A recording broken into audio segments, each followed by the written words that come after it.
को रन करने के लिए हमें किसी न किसी वेब सर्वर की ज़रूरत होती है। तो वेब सर्वर की कॉन्फ़िगरेशन के बारे में मैंने लास्ट टाइम में क्लास में बताया था कि आपके पास नंबर ऑफ़ ऑप्शंस हैं। आप जो वेब सर्वर है उसको अलग से इंस्टॉल कर लें, अपाची वेब सर्वर या कोई और जो पीएचपी को सपोर्ट करता है, या फिर आप वैम्प या एक्सएम्प, इन दोनों में से कोई भी पैकेज इंस्टॉल कर सकते हैं। ये पैकेज क्यों है कि इसमें सारे रिक्विजिट जो हमें प्री रिक्विजिट सॉफ्टवेयर हैं जो हमें वेब डेवलपमेंट के लिए रिक्वायर्ड होते हैं इस सिनेरियो में पीएचपी के लिए, वो सारे इसमें अवेलेबल हैं। इसमें पीएचपी है, इसमें माईसीक्वल है, और इसमें एक ग्राफिकल टूल भी है पीएचपी माई एडमिन, उसको आप यूज़ कर सकते हैं।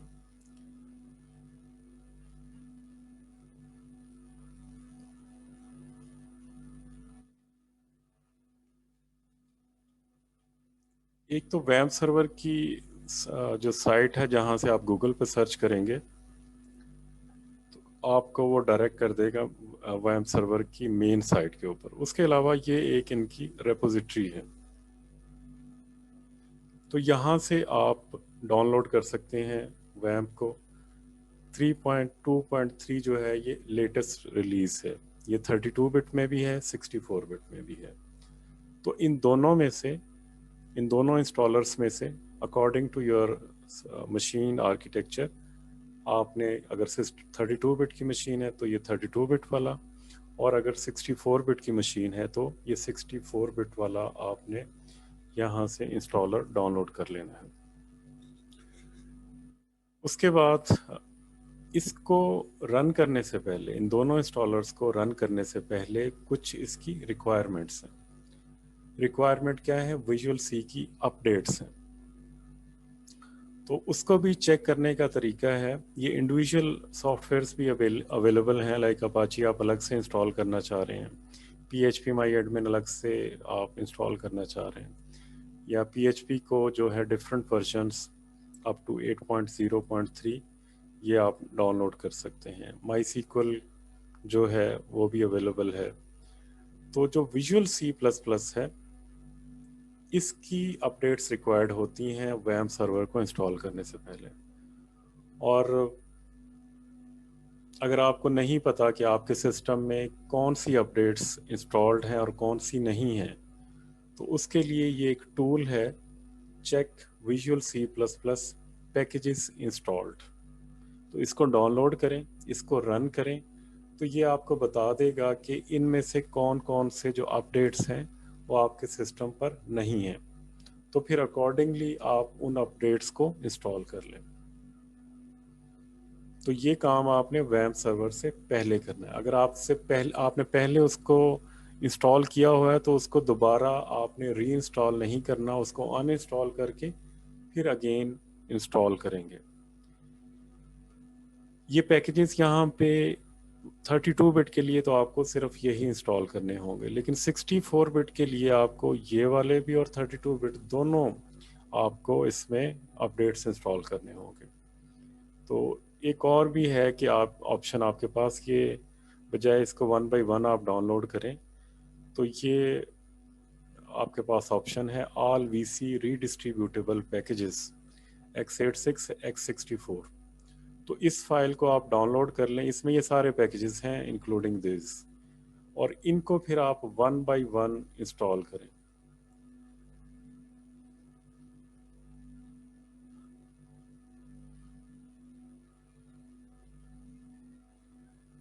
तो जब आप लोग इनको डाउनलोड कर लेंगे तो ये वैम्प सर्वर है 3.2.3 जो मेन पैकेज है, उससे पहले आपने चेक करना है कि कौन कौन से अपडेट्स इंस्टॉल नहीं हैं, और ये जितने भी अपडेट्स रिक्वायर्ड हैं x86 और x64 के, उनको डाउनलोड कर लें। इसको आप अनजिप करेंगे तो ये फाइल्स आपके सामने नज़र आएंगी।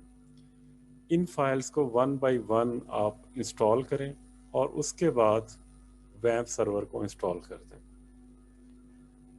वैम्प सर्वर जो है वो जस्ट आपने उसको रन करना है। और उसके बाद वो इंस्टॉल हो जाएगा।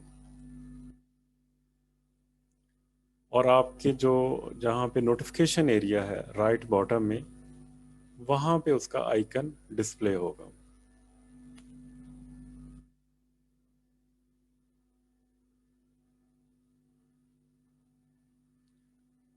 तो वहाँ पे ऑप्शंस आती हैं कि आपने कौन सा पीएचपी का वर्जन यूज़ करना है, माईसीक्वल का कौन सा वर्जन यूज़ करना है। तो आप उनको छेड़े बगैर, उनको आप चेंज किए बगैर आप इसमें काम कर सकते हैं। जब आपका वैम सर्वर इंस्टॉल हो जाएगा तो सी ड्राइव में एक फोल्डर बनेगा वैम 64। इसमें एक फोल्डर होगा www। इसमें आप जितनी भी पीएचपी की फाइल्स हैं उनको कॉपी करेंगे जिनको आपने रन करना है। अगर आप डॉट पीएचपी वाली फाइल किसी और जगह पे रन करेंगे तो वो एग्जीक्यूट नहीं होगी, वो आउटपुट जो रिक्वायर्ड है वो डिस्प्ले नहीं होगी। तो पीएचपी को रन करने के लिए मस्ट है कि आप इसके लिए वेब सर्वर इंस्टॉल करें। वेब सर्वर की जो रूट डायरेक्टरी है www, उसमें आप इसको इंस्टॉल करें। दूसरा ये कि जब भी वेब सर्वर को आपने करना है तो रूट डायरेक्टरी पे करना है, लाइक सी पे किसी सब फोल्डर सब डायरेक्टरी में इसको इंस्टॉल नहीं करना। तो जब आपका ये इंस्टॉल हो जाए और इसमें किसी में आप कोई कोड लिख दें, लाइक मैंने ये hello डॉट php इसमें टाइप किया है, और ये हेलो वर्ड एग्जाम्पल है जिसको हम रन करते हैं हर प्रोग्रामिंग लैंग्वेज में। तो यहाँ पे हम जो PHP का कोड है वो HTML में ही एम्बेड करेंगे। ये PHP का कोड है। जिस तरह बाकी स्क्रिप्टिंग लैंग्वेज किसी न किसी टैग से स्टार्ट होती हैं, इसी तरह PHP का जो ओपनिंग टैग है वो ये है, और ये क्लोजिंग टैग है। इसमें प्रिंट एक स्टेटमेंट है, और उसमें आप इसको फॉर्मेट कर रहे हैं यूजिंग HTML एलिमेंट्स, और ये आपकी स्ट्रिंग है हेलो वर्ल्ड।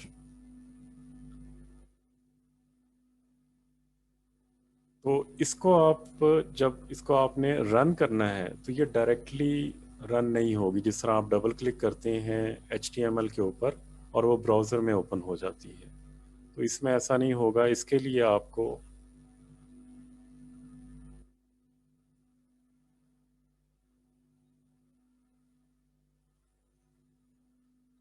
ब्राउज़र में लोकल होस्ट टाइप करना होगा।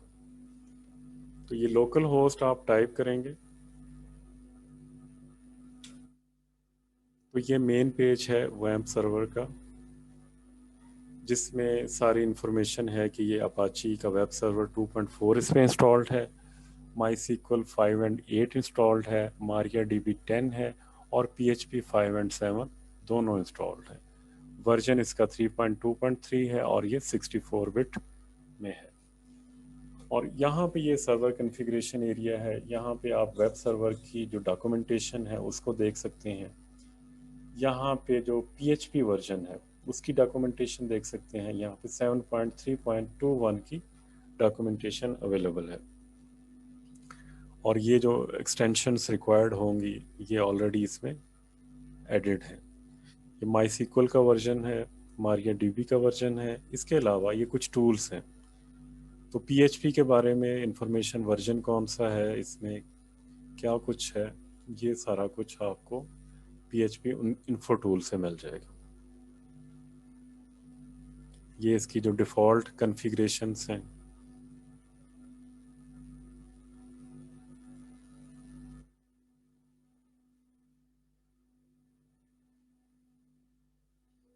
इसके अलावा इसमें एक और इंटरेस्टिंग टूल है PHP my admin.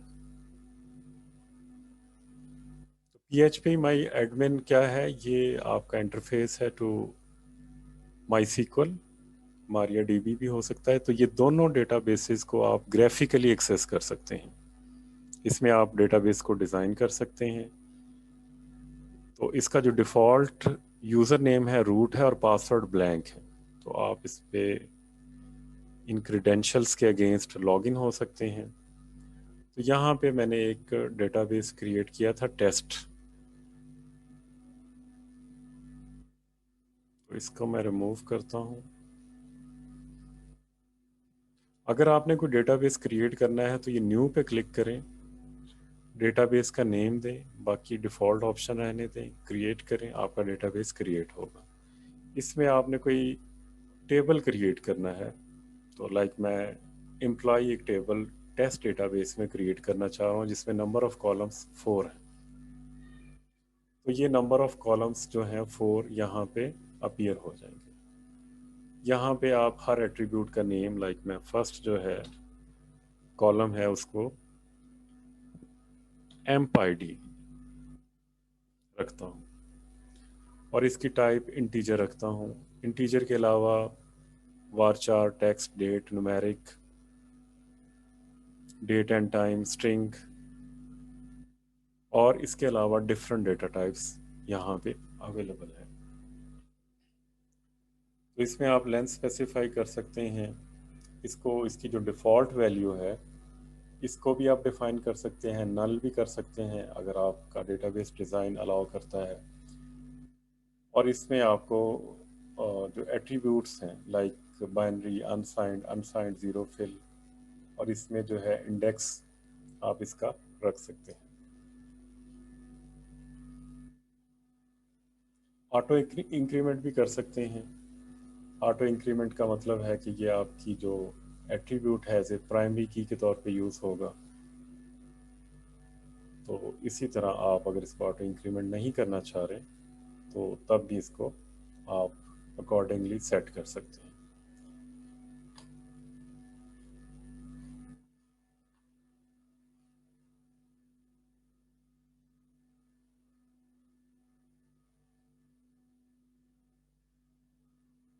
Add a virtual host, इसके ज़रिए आप एक डायरेक्टरी बना सकते हैं डब्ल्यू में कि लाइक आप कोई प्रोजेक्ट स्टार्ट करना चाह रहे हैं।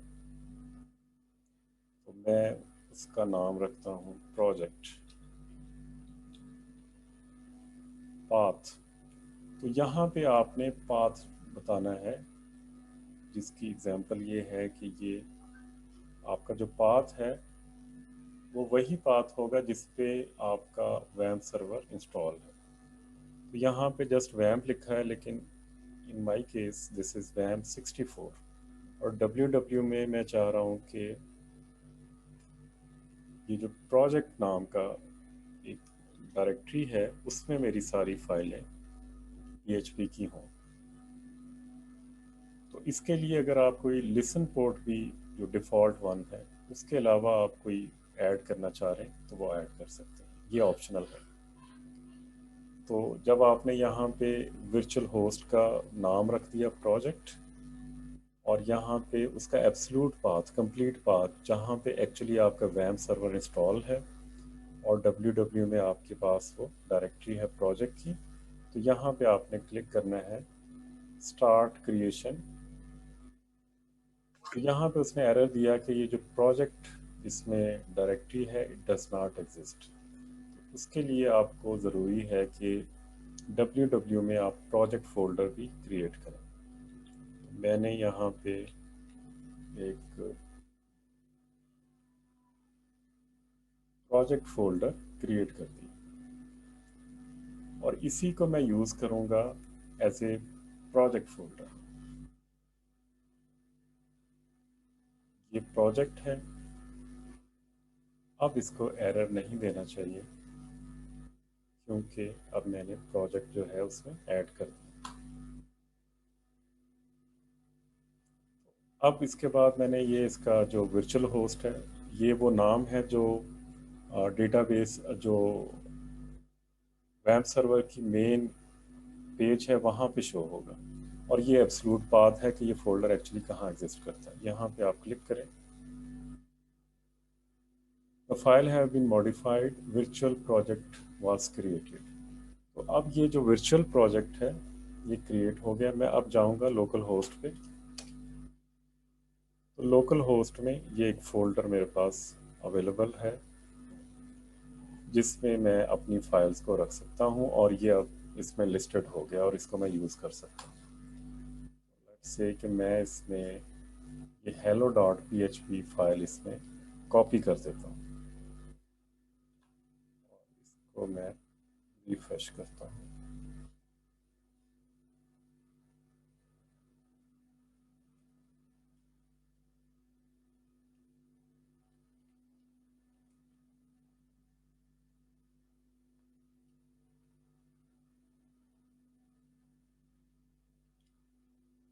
प्रोजेक्ट में ये मेरे पास फाइल है, इसको मैं यहाँ से रन कर सकता हूँ। तो इस तरह आप इजीली वेब सर्वर को अपने सिस्टम्स पे इंस्टॉल कर सकते हैं। जब आपने उसको इंस्टॉल कर लिया, then you need to start writing code. Code के बारे में हम डिस्कस करते हैं कि पीएचपी में कोड कैसे किया जाता है। ये एक सिंपल प्रोग्राम है hello world. Hello world program में हम जिस तरह बाकी लैंग्वेज को स्टार्ट करते हैं और एक हेलो वर्ल्ड प्रोग्राम लिखते हैं, इसी तरह पीएचपी में अगर आपने हेलो वर्ल्ड प्रोग्राम राइट करना है तो ये प्रिंट इज़ अ कीवर्ड और इसमें आप ये हेलो वर्ल्ड लिख सकते हैं। और फॉर्मेटिंग के लिए आप इसमें टैग्स भी यूज़ कर सकते हैं जो एचटीएमएल टैग्स हैं। यहाँ पे पैराग्राफ और बोल्ड टैग्स को यूज़ किया है और ये एस्केप सीक्वेंस करेक्टर जो है /n है। ये जो स्ट्रिंग है ये डबल कोट्स में आप लिख सकते हैं। इसके बाद इसको आप क्लोज करें तो ये इसकी आउटपुट आएगी। वर्जन 4.30 से पीएचपी में कमांड लाइन इंटरफेस भी है कि आप कमांड लाइन के ऊपर भी आउटपुट देख सकते हैं। और इसके अलावा इसमें जो कमेंट्स हैं वो भी C++ लाइक हैं या जावा लाइक हैं। इसमें अगर आपने मल्टी लाइन कमेंट करना है तो /* और अगर आपने सिंगल लाइन कमेंट करना है तो ये // यूज़ कर सकते हैं।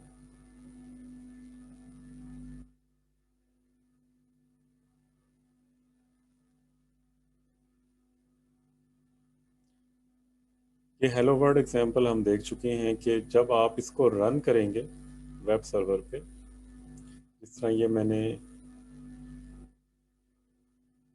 ये फाइल जो है our first PHP script run किया है, तो इसका अगर मैं व्यू सोर्स करूँगा, ये एक पीएचपी फाइल है, तो इसमें कहीं पे भी आपको पीएचपी स्टेटमेंट नज़र नहीं आएगी। इसमें जितनी भी कोडिंग होगी वो सारी की सारी HTML होगी। वेब सर्वर एक्चुअली क्या करता है कि वो पीएचपी कोड को ट्रांसलेट कर देता है, उसको कन्वर्ट करता है इनटू HTML पेजेस। और इसका जो ये जो अगर हम खोलते हैं hello.php, एक्चुअल फाइल उसमें क्या है, तो ये hello.php है। इसमें हमारे पास ये पीएचपी का कोड है, लेकिन जिस तरह हमने आउटपुट में देखा कि इस आउटपुट में हमें पीएचपी का कोड नज़र नहीं आएगा। तो क्यों हम इसको यूज़ करते हैं, क्योंकि जो आपका ब्राउज़र है उसमें कोई ऐसा वेब सर्वर इंस्टॉल नहीं है, कोई ऐसी टेक्नोलॉजी नहीं है जो पीएचपी को अंडरस्टैंड कर सके, उसको इंटरप्रेट कर सके। तो इसलिए उसको कंपैटिबल बनाने के लिए फॉर क्लाइंट साइड जो वेब सर्वर्स हैं वो पीएचपी के कमांड्स को, स्टेटमेंट्स को कन्वर्ट करते हैं इनटू एचटीएमएल ताकि वो यूज़र रीडेबल हो जाए।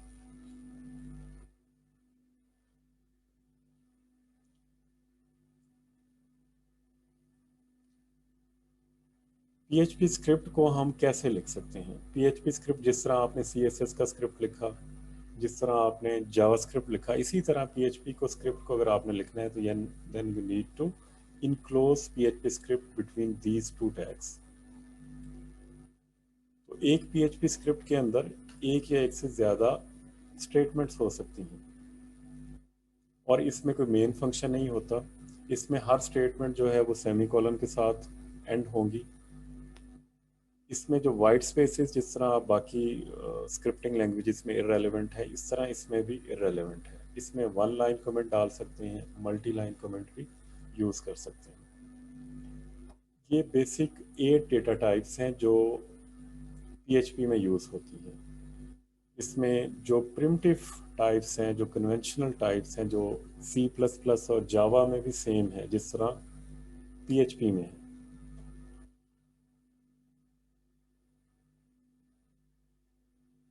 तो इनको आप यूज़ कर सकते हैं।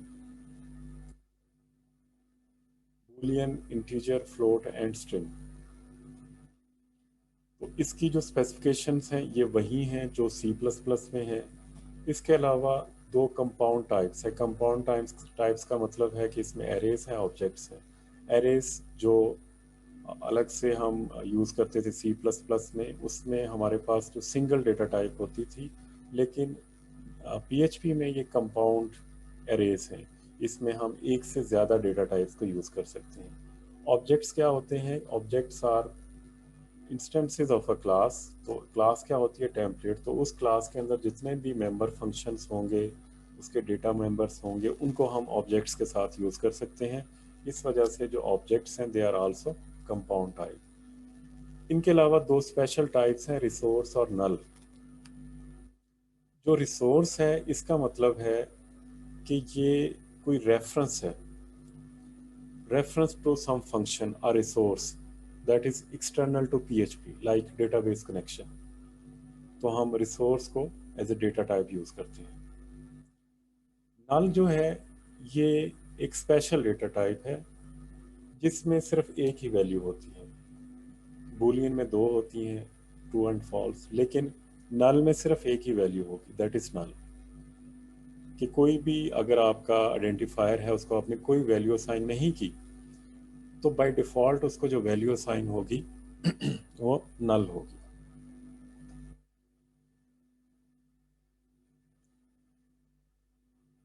पीएचपी में कुछ डिफरेंसेस हैं as compare to with JavaScript. इसमें जो इंटीजर नंबर्स हैं they are of the form like signed भी है -40, अनसाइंड भी है, इनको आप यूज़ कर सकते हैं। जो फ्लोटिंग पॉइंट नंबर्स हैं इनको विद आप डेसिमल पॉइंट्स के साथ भी लिख सकते हैं और साइंटिफिक नोटेशंस के साथ भी लिख सकते हैं।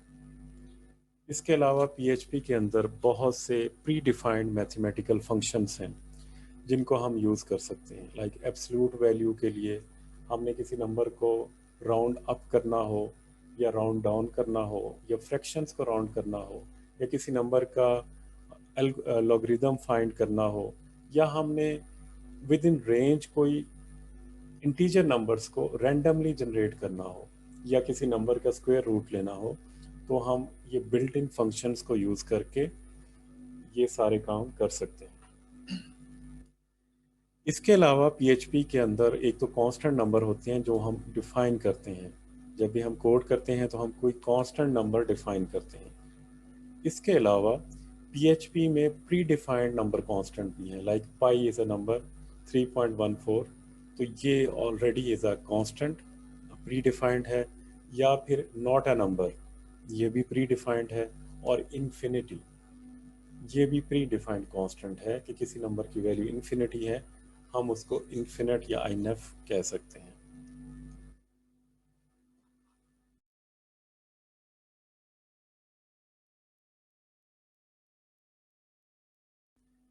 लेकिन ये जो दो एन और आई एन एफ हैं, जो प्री डिफाइंड कांस्टेंट नंबर हैं, they are used as return values. कि जब हम इसको किसी कोड पे अप्लाई करते हैं तो वो जो वैल्यू रिटर्न करेगा वो वैल्यू या तो आई एन एफ होगी या नॉट अ नंबर होगी। नॉट अ नंबर ऐसा नंबर है जो हम उसको बाय डेफिनेशन नंबर नहीं कह सकते।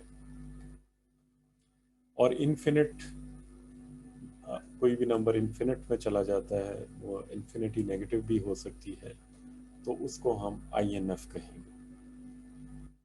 लाइक हम log log ज़ीरो लें तो हमें ये रिटर्न करेगा माइनस इन्फिनिटी, और स्क्वायर रूट लें -1 का तो it will return into not a number.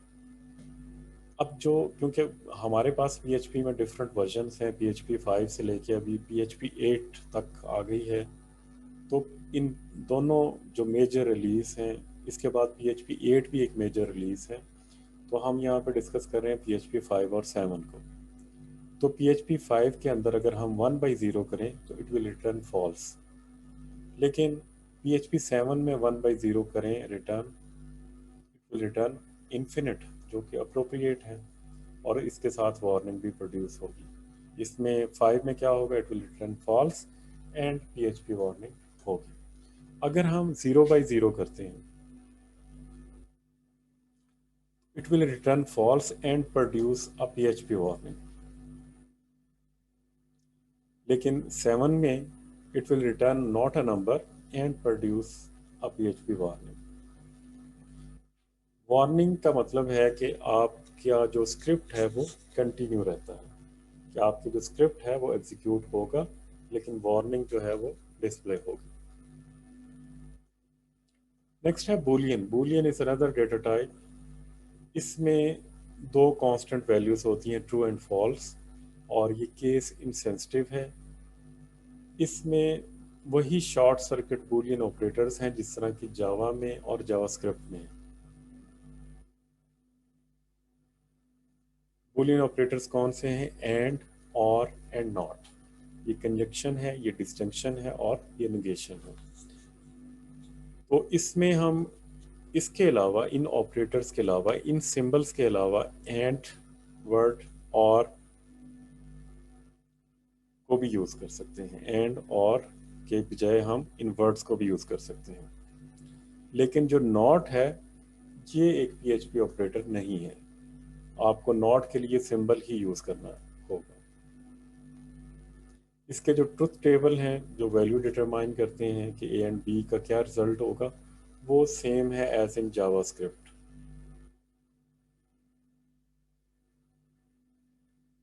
Next है type conversion to Boolean conversion, कि हमने किसी भी टाइप को कन्वर्ट करना है इनटू बूलियन।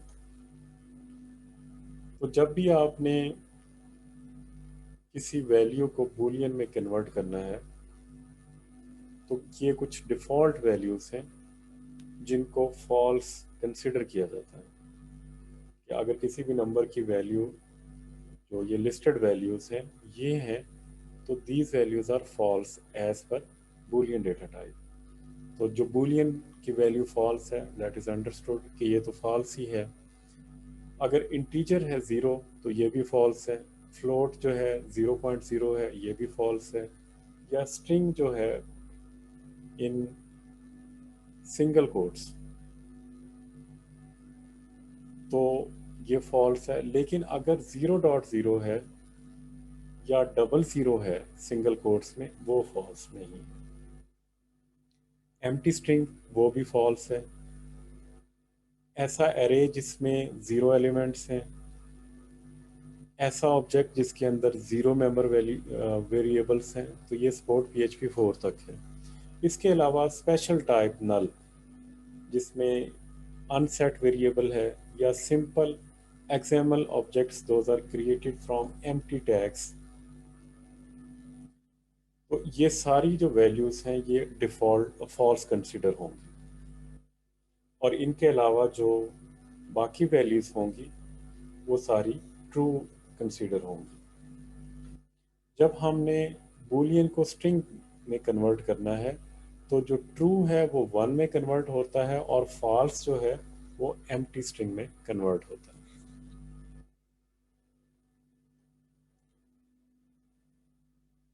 स्ट्रिंग की बात करें तो PHP में सिंगल कोटेड स्ट्रिंग्स भी होती हैं, और डबल कोटेड स्ट्रिंग्स भी हम उसको यूज़ कर सकते हैं।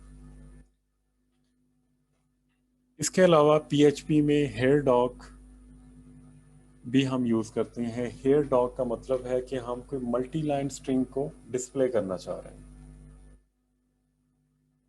तो उसको डिफाइन करने का ये सिंटेक्स है कि आप कोई आइडेंटिफायर यूज़ करेंगे, और यहाँ पे हेयर डॉक्यूमेंट होगा, मल्टी लाइन स्ट्रिंग होगा। जो आइडेंटिफायर है, इसको आप डबल कोट से इनक्लोज कर सकते हैं, जिस तरह ये EOF है, और ना भी नहीं भी कर सकते। या इसको आप सिंगल कोट्स के साथ जो है वो आप सराउंड कर सकते हैं।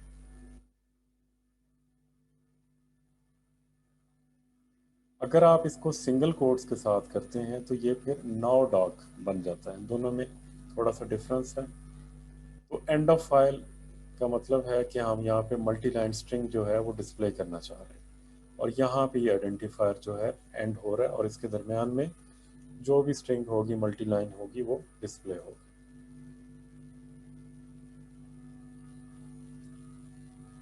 PHP जो है सिंगल कोट और डबल कोट में डिफरेंस करता है। लाइक हमारे पास जो सिंगल कोट स्ट्रिंग है, इसका मतलब है single quoted strings are taken literally, मतलब जो है एज इट इज वो प्रिंट होता है।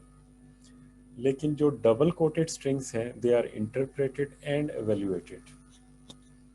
तो डबल कोटेड स्ट्रिंग्स को हम इंटरप्रेट भी होती हैं और एवेल्यूएट भी होती हैं। तो सिंगल कोट अगर हमारे पास जो स्ट्रिंग्स हैं लाइक हेलो, इसके साथ हम सिंगल कोट यूज़ करते हैं तो ये हेलो आएगा।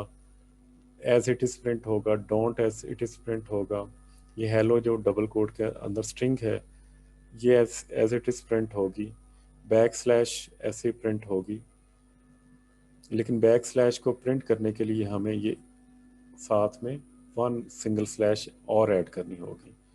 इसी तरह जो ग्लास टेबल, अब ये सिंगल आपकी स्लैश है, इसको प्रिंट करने के लिए भी आपको एक स्लैश साथ में ऐड करना होगी। तो इस तरह हम इसको प्रिंट कर सकते हैं। अगर हम यहाँ पे देखें तो यहाँ पे जब डबल कोटेड स्ट्रिंग्स होंगी they will be interpreted, evaluate होंगी। लाइक डबल कोट के अंदर अगर आप हेलो इनक्लोज करेंगे, hello don't as it is print होगा। और हेलो जो है इसके साथ अगर आपने स्ट्रिंग्स शो करनी है तो उसके लिए आपको ये स्पेशल कैरेक्टर्स यूज़ करने होंगे, स्लैश एंड डबल कोट। इसी तरह बैक स्लैश के लिए आपको डबल ये यूज़ करनी पड़ेंगी स्लैशेस। तो ये इसमें फ़र्क है सिंगल कोट और डबल कोट के अंदर।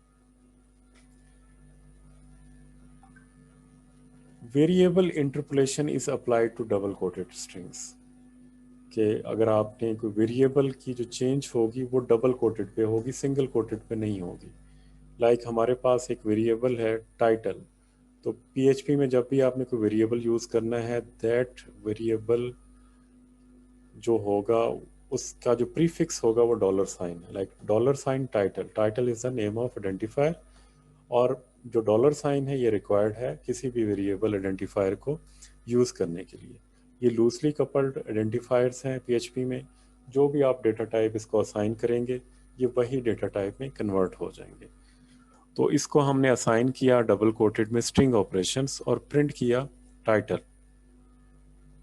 तो इसकी जो आउटपुट आएगी वो स्ट्रिंग ऑपरेटर्स आएगी जो हमने एज इट इज टाइप किया होगा। स्ट्रिंग कंकेटिनेशन भी इसमें सपोर्टेड है, और इसमें जो स्ट्रिंग कंकेटिनेशन ऑपरेटर है वो डॉट है। लाइक आप दो स्ट्रिंग को इकट्ठा लिखना चाह रहे हैं तो उसके लिए आप डॉट यूज करेंगे। The string multiplication slash repetition operator in PHP is, तो ये एक फंक्शन है जिसके ज़रिए आप किसी भी स्ट्रिंग को रिपीट कर सकते हैं। इस तरह बहुत से बिल्ट इन फंक्शंस हैं, लाइक आप किसी स्ट्रिंग को रिपीट करना चाह रहे हैं 3 दफ़ा, तो I shall not repeat my self ये 3 दफ़ा प्रिंट हो जाएगा।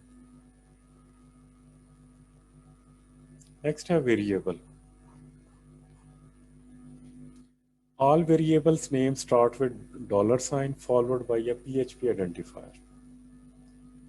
तो जो एक पीएचपी आइडेंटिफायर है इसमें लेटर्स, डिजिट्स और अंडरस्कोर्स होते हैं, लेकिन इसमें डिजिट पीएचपी नहीं हो सकता। आपका कोई भी वेरिएबल का जो नेम है डिजिट से स्टार्ट नहीं हो सकता। इसमें आइडेंटिफायर्स जो हैं वो केस सेंसिटिव हैं।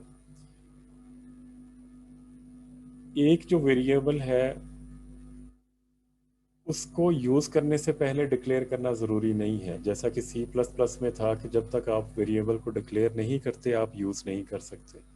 लेकिन इसमें आप विदाउट डिक्लेरेशन आप किसी भी वेरिएबल को यूज़ कर सकते हैं। इसके अलावा जो वेरिएबल है उसको इनिशलाइज करने की ज़रूरत नहीं है। इनिशलाइजेशन जो है एक अच्छी प्रोग्रामिंग प्रैक्टिस है, लेकिन पीएचपी में रिक्वायरमेंट नहीं है। जो अनइनिशलाइज्ड वैल्यूज़ हैं उनकी एक डिफ़ॉल्ट वैल्यू होती है जो भी उसकी टाइप है उसके मुताबिक। फॉर एग्जांपल बूलियन जो है वो फॉल्स हो सकती है, इसकी डिफ़ॉल्ट वैल्यू। इंटीजर फ्लोट 0 है। स्ट्रिंग जो है एम्प्टी हो सकती है और एरे एम्प्टी एरे हो सकता है। अगर कोई कॉन्टेक्स्ट ना हो